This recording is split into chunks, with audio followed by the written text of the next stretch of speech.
Well, we have reached the final video in this series. Now we have finally gotten to my top 10 favorite films of all time. Well, at the time of February 2023 at least, I've probably made several changes to my list since then, but hey, let's not get into that. We will get into this though, starting with number 10, American Psycho. This unfortunately falls under the same sort of bullshit surrounding Fight Club. Certain assholes ruining it for everyone else. That is partly the reason why I didn't put this on my favorite horror films list, as well as the fact that I felt it was so far beyond the idea of a horror movie, I barely even consider it one, mainly because it nails so many different genres that it almost doesn't fit into a horror film. But I realized I was wrong, so if I ever redo that list, I will gladly put this with the rest of them. This is such an intriguing film to me, mainly because we are stuck with such a horrible, detestable character as our main protagonist. However, I still found it so interesting with how he navigates this hellish world he created for himself. How, despite craving individuality with his actions to the most extreme way possible, he will be forever stuck in hell, being surrounded by different kinds of psychopaths, different from the psychopath that he is. I don't care what anyone says, this will forever be Christian Bale's best performance. The man is a magnificent actor, and he has plenty of great roles to his name, but something about this one where he just nails absolutely everything about it. The two sides of Bateman, he just does it so effortlessly and perfectly. Willem Dafoe, despite his small role, is also great, but similar to Bale, he's great in everything, so that shouldn't be a surprise. Justin Theroux, Josh Lucas, and even Jared Leto are all really good in their roles, mainly because Leto dies, but that's beside the point. This is certainly one of the most intriguing films I have ever seen because of how it nails corporate greed, hedonism, and yuppie culture surrounding a man who is trying so hard to break free, but still must stay in this hell he created for himself because of the culture that surrounds him. It's so well done, and Christian Bale is so great, but don't worry, he's not, quote-unquote, literally me. Number 9. Halloween. I have talked about this at length in many other videos, so I'll try to keep this one short. If you want to know more about my thoughts, then I recommend my retrospective, link is in the description. But this is a classic for a reason. It popularized the slasher genre, while Friday the 13th was the ultimate push that made it into a phenomenon of the 80s. Michael Myers still remains an icon to this day, and for very good reasons. He is certainly one of the most compelling horror icons there are, despite the fact that the sequels got him so wrong. Looking at you, Curse of Michael Myers. But what he was in the first film was the ultimate evil in the body of a man. The personification of the worst of what humanity had to offer, to the point he isn't even considered human anymore. Hence why he's called The Shape in the credits. Donald Pleasance as Sam Loomis is brilliant despite his rather small role in the original film. Jamie Lee Curtis was great as well despite being one of her first features. The rest of the supporting cast might be a bit iffy by today's standards. You can definitely play a drinking game with how many times Linda says totally, but they still do a decently good job. What I also love is how it relies so much on dark shadows and not showing too much to the viewer, letting our imaginations run wild, filling in the blanks of what the true horror is. Such a brilliant film that I love despite some oddball flaws. Just like with so many people, I watch it every October 31st. Number 8. Ghostbusters. One of the best comedies of all time. The cast of Murray, Aykroyd, Ramis, and eventually Hudson are all great in their own way, and they have such great chemistry with one another. And I love how they are just so distinct from one another, but always have something to offer. Even smaller roles like Rick Moranis and Sigourney Weaver are also fantastic, but that is just par for the course with those two actors in addition to the four. The jokes always hit their mark, the plot is genuinely interesting, the effects still look great to this day, and it is a great example of lightning in a bottle. While the sequels never recaptured the magic of the first, despite Afterlife being very good, this will forever go down as one of the most classic comedies ever made. Not really much I can say or analyze about it, even though I would love to talk about it more, because I adore the film. But with that, who you gonna call? Ghostbusters. Number 7. Indiana Jones and the Last Crusade, one of the greatest adventure films ever made. I admire all 4 Indiana Jones films for very different reasons and at different lengths of how much I like them. Raiders and Temple are great, and Kingdom is fun despite being very flawed. But to me, Last Crusade is easily the best and just perfect. It just gets everything right. We see River Phoenix as a young Indy who does a great job, even if it is a bit coincidental that Indy got all of his iconography in one fell swoop. But adding Sean Connery as Henry Sr. was an amazing fucking move. With Indy being so inspired by the Bond franchise, it feels like it makes so much more sense to add Connery in there. And him and Ford have such great chemistry with one another. The supporting characters of Sala, Marcus Brody, and Dr. Schneider were also very distinct and had great chemistry with Indy. Julian Glover is also fantastic as the villain, despite being somewhat similar to his character in City of Death. But hey, it still works and he's still fantastic and absolutely hateable. The action scenes are great, it's so fun to watch, it's definitely Ford's best performance as Indy, and a big childhood favorite of mine. I cannot tell you how many times I watched Last Crusade as a kid. It forever remains my favorite Indy film and my favorite Spielberg film. Indiana Jones and the Last Crusade. Number 6. The Star Wars Trilogy.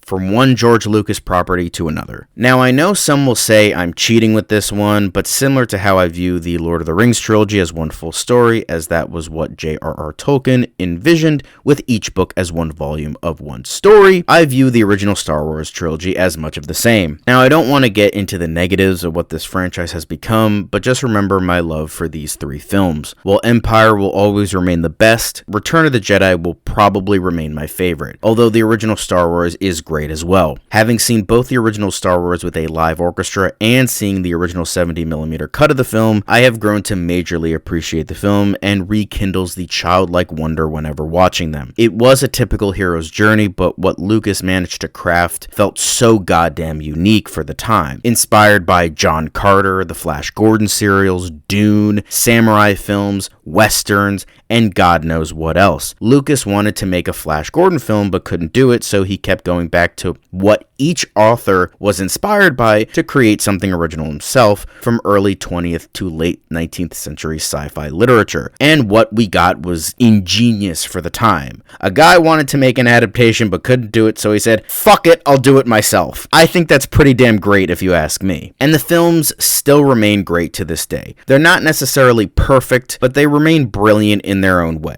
I still love them majorly, even if I don't consider myself a Star Wars fan anymore. They are just sincerely great films that got almost everything right in what they set out to do. While many people still love this franchise, which is really awesome and I'm glad they enjoy it, but to me, Star Wars ended in 1983 on a perfect note.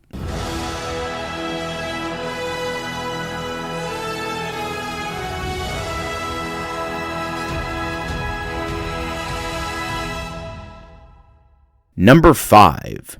The Evil Dead. Another film I have talked about extensively, and I will try my best to keep it short. The film is just purely great for 2 main reasons. One, because it's a movie that purely exists all by itself. It can't be replicated, it can't be copied, and it exists in its own strange little bubble, and I absolutely love it for that. It's weird and hokey, but also somehow grounded and disturbing. It's so simple, yet so effective. The practical effects and makeup are fantastic, all the characters are distinct and likable. While Ash has yet to become the gun-toting, lovable idiot like he would become with the sequels, he was still oddly charming here, and I still liked him as sort of this survivalist by the end of the film. This wasn't destiny or meant to happen, it just sort of does. Similar to Ripley at the end of Alien. She survives purely because the alien killed everyone else. That's it. Same thing for Ash. He just happens to be the last one standing, purely by chance, and I love that. The other big reason is the behind the scenes. What everyone went through, how they all went through hell and back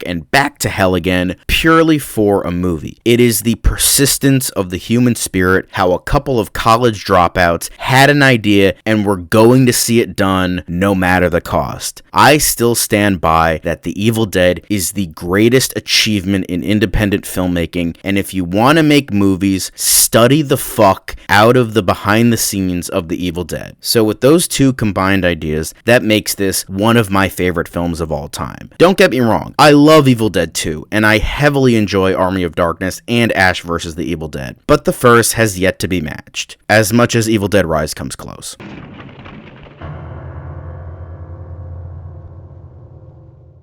Number 4. ParaNorman. I want to apologize to this film for being a complete and utter hypocrite, because I didn't put this on my favorite horror films list, even though it should have been. Because when doing the list, similar with American Psycho, I didn't consider it a horror film. But at least American Psycho was a bit more purposeful for being left off due to the internet's idea of what the film had become, and handling many different genres extremely well. Even though I have been a proponent for animated films getting equal respect to live action films, I dropped the ball on this one, and ParaNorman, I am very sorry, because this is a horror film, and I should have counted it. With this, I absolutely adore this film, and was a changed person after watching it over a decade ago in the theater. Yes, it's purely because I identify with Norman a lot as a character, with the only main differences is I don't see dead people and am no longer a kid. But what they managed to do here was such an accomplishment. Claymation will always get points from me, no matter what the movie. The movie could suck,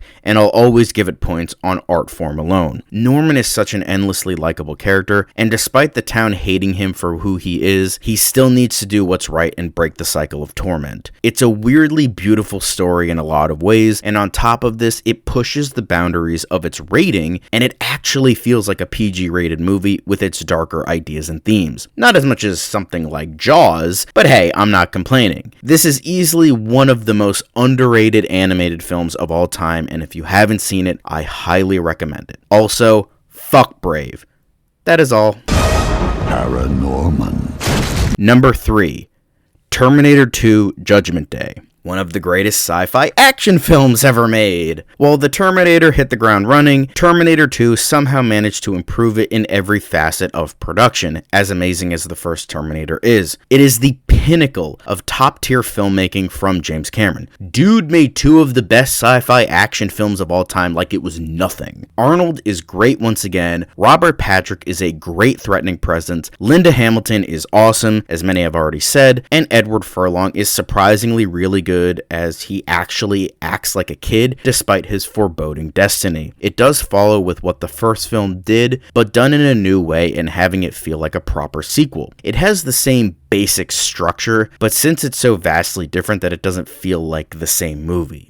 It's just, God, it's such an amazing movie. Similar with Last Crusade, I cannot tell you how many times I watched this movie as a kid. It's a damn near perfect movie. It is a bit long, but that's honestly a fucking nitpick comparatively. I always watch the director's cut because I feel like it adds a bit more to the overall movie, but honestly, both versions are spectacular. But Cameron's Terminator duology is something damn special, and I'm glad the story definitely ended here. Terminator 2 Judgment Day. Number 2. Back to the Future. For the longest time, this was my favorite film of all time, just for how perfect it was. It nails so many genres, it's endlessly quotable. Michael J. Fox as Marty McFly is one of my favorite protagonists ever, and the DeLorean is absolutely iconic in every way. Christopher Lloyd as Doc Brown is absolutely fantastic and has great chemistry with Fox. All the supporting cast are just perfect. As I said, it nails so many genres, it's so fun, it's funny, it's so charming, and it's full of heart, and it's just a wonderful experience from beginning to end. Another childhood favorite of mine, and I never get sick of watching it. I know it gets kind of scrutinized in this day and age for some weird plot points here and there, but I think it's just clickbait crap by idiots who like to argue for the sake of arguing. But that's just my thoughts. While the sequels never reached the greatness of the first, similar with Ghostbusters, with the third one being quite good despite some people saying it isn't, the first remains a classic for a reason. I know I keep saying that, but my picks are some of the most beloved movies of all time, so I feel like I can't do them justice no matter what I say. Back to the Future is an absolute gem of a movie, and the fact it's number 2 on my top 10 favorite films of all time should speak for itself. Back to the Future. And my absolute favorite film of all time is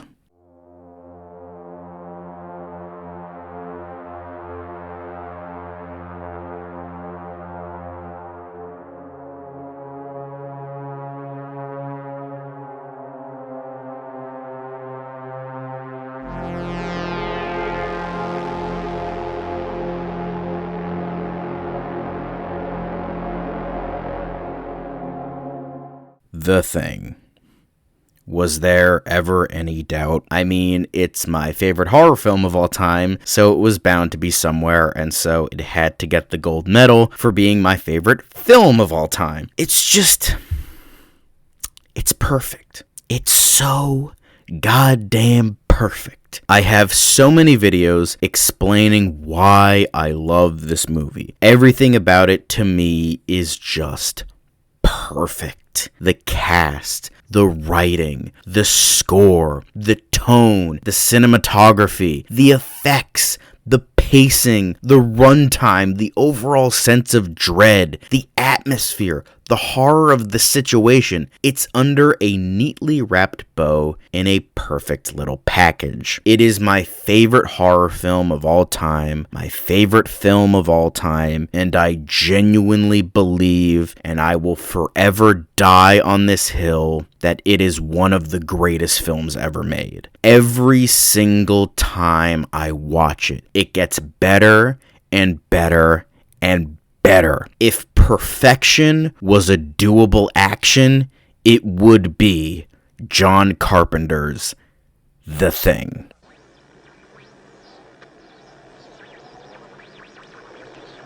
So, that's it for now. I plan to introduce maybe another series in January, but stay tuned for the rest of the videos of this year. See you later.